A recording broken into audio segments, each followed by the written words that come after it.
Holy shit. He said what? Whenever they need money, whenever they need publicity to stoke their reputation, they'll drop another little bomb. I mean, we're still waiting, of course, for Meghan's own autobiography. What? They want to hide their secrets, and I just love digging away to find out what they don't want us to know. Tom Bower, the man the royals fear most, didn't just hold back. He obliterated Prince Harry in front of millions. With one sentence, he shattered the carefully polished image Harry spent years protecting. The studio went silent, the internet exploded, and within minutes, the phrase Bower tapes was trending across the globe. We know now in hindsight that Meghan never really intended to stay.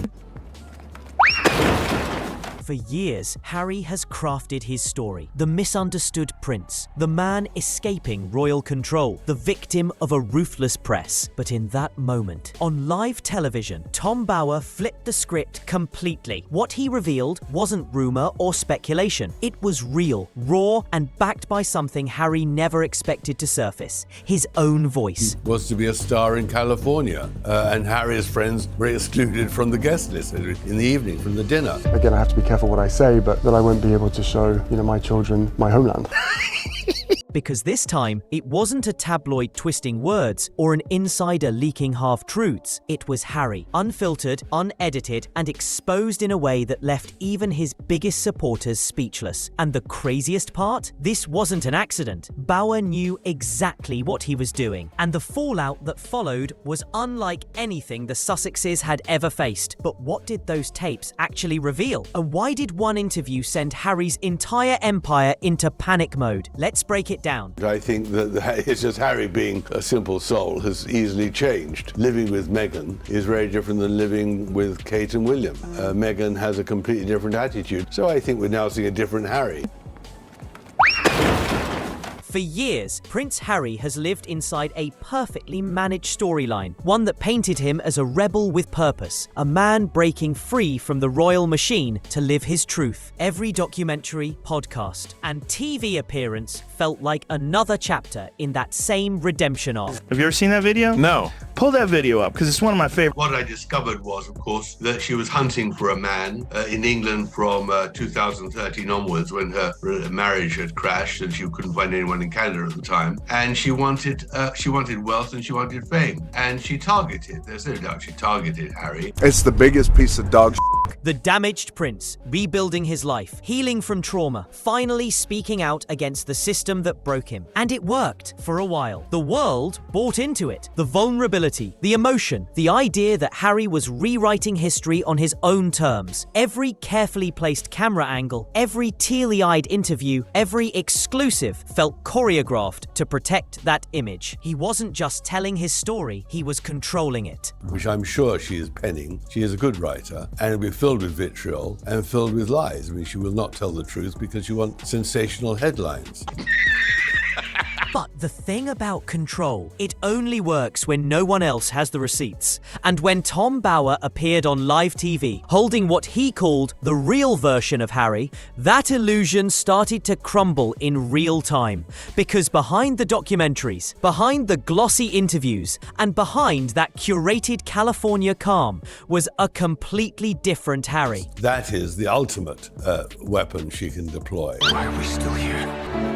Just to suffer. A man not of reflection, but of resentment. A man obsessed with image, control, and payback. And when Bower hinted that the tapes would finally reveal that side, the mask slipped, and the entire royal narrative began to shake. It started like any other interview, calm, measured, the usual polite chatter about royal controversies. Then, without warning, Tom Bower leaned forward, smirked slightly, and dropped the line that sent shockwaves through every newsroom in London. "I've heard things," he said. "Recordings, actually, that show a very different Harry than the one you see on Netflix." The host froze. The studio audience gasped. Within seconds, clips of the moment hit social media, replayed, dissected, memed, and magnified. What did he mean by recordings? Were they real? And just how bad could they be? A lot of people accuse Meghan of changing Harry, but do you think this is the real Harry? No, I don't. How good,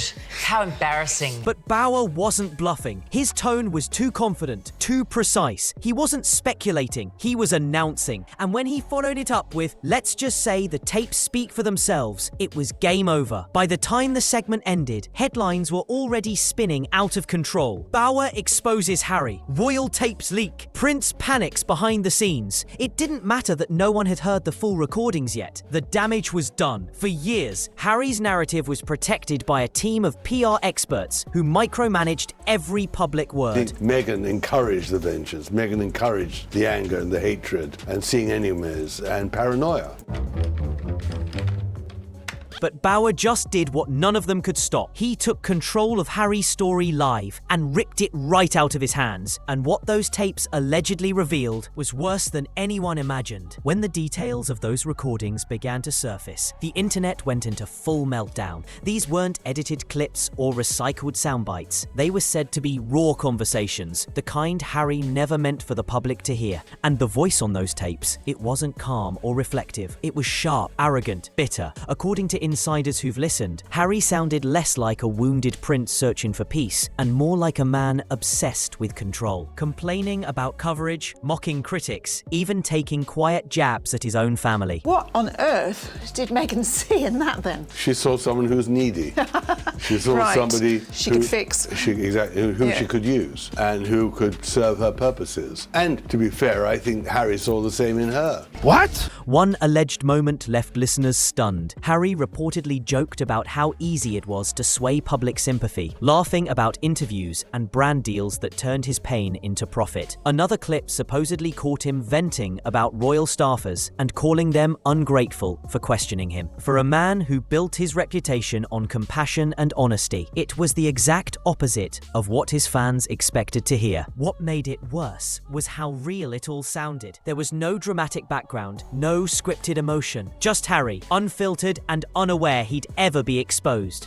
Every second chipped away at the image he'd built, the vulnerable survivor, the misunderstood rebel, the man who claimed to rise above it all. Because in those recordings, there was no victim. There was only a man angry that the world didn't love his version of the truth. And as the clips spread across the internet, one question started to echo louder than any headline. Was this the real Harry all along? The moment those tapes hit the airwaves, everything inside Montecito reportedly went into meltdown. When Meghan came along into the scene, I just thought, this is fascinating. How is this going to play out? What should have been another quiet week turned into absolute chaos. Phones ringing non-stop, lawyers on standby, frantic calls to PR advisors across time zones, all trying to stop something that was already unstoppable. According to insiders, Harry didn't just panic, he snapped. He wasn't calm or strategic, he was furious. One source described it as pure chaos, shouting behind closed doors, orders being barked at staff, and a desperate scramble to suppress the clips before they spread any further. But the problem was simple. Once the internet gets hold of your own words, there's no taking them back. Inside their mansion, Harry reportedly accused team members of betrayal, of failing to protect him, of not warning him. He wanted answers and someone to blame. But there were no leaks to trace this time, no tabloids to attack, just his own voice echoing across headlines. And while Harry spiraled, Meghan stayed silent. No public comment, no carefully worded denial, not even a cryptic Instagram post, nothing. For someone who built her image around speaking her truth, her silence was deafening. Some say she was furious behind the scenes. Others believe she was calculating, already planning her next move while letting Harry take the hit. Either way, the contrast was chilling. Harry was unraveling, and Meghan was watching it happen. Industry insiders say streaming executives paused meetings, brand partners went quiet, and even close friends suddenly stopped answering calls. For years, Harry controlled the narrative. Now, the narrative was controlling him, and that's when Tom Bauer struck again. If anyone thought Tom Bauer was done after dropping the tapes, they were wrong. What came next was pure demolition, calm, surgical, and devastating. Sitting across from the host, Bauer didn't raise his voice or sensationalize a thing. He didn't have to. His words were enough. "I think we're now seeing the real Harry," he said, his tone almost pitying. Not the soldier, not the son, but the man who's been consumed by anger, vengeance, and ego. The host looked stunned, but Bauer kept going, dissecting Harry and Meghan like a seasoned surgeon, exposing the rot beneath the surface. He claimed Harry had become a man lost in his own bitterness, and that Meghan had weaponized his weaknesses for fame. It wasn't gossip, it was a verdict. Viewers described the interview as brutal. Every sentence felt like another nail in the coffin of the Sussexes' public image. And the most haunting part? He didn't sound angry. He sounded disappointed, like someone who'd seen potential wasted and couldn't look away from the wreckage. Clips of that segment spread faster than the tapes themselves. Bauer destroys Harry on live TV trended for hours as fans and critics alike watched in disbelief. Even longtime supporters couldn't defend what they were hearing because this wasn't a hit piece. It was exposure, a raw, unfiltered assessment of what Harry had become. And when Bauer added, they'll keep dropping little bombs whenever they need attention, it's all they have left, the studio went silent again. That one line echoed everywhere because for the first time, people weren't laughing at the royal drama. They were questioning if the story was finally over.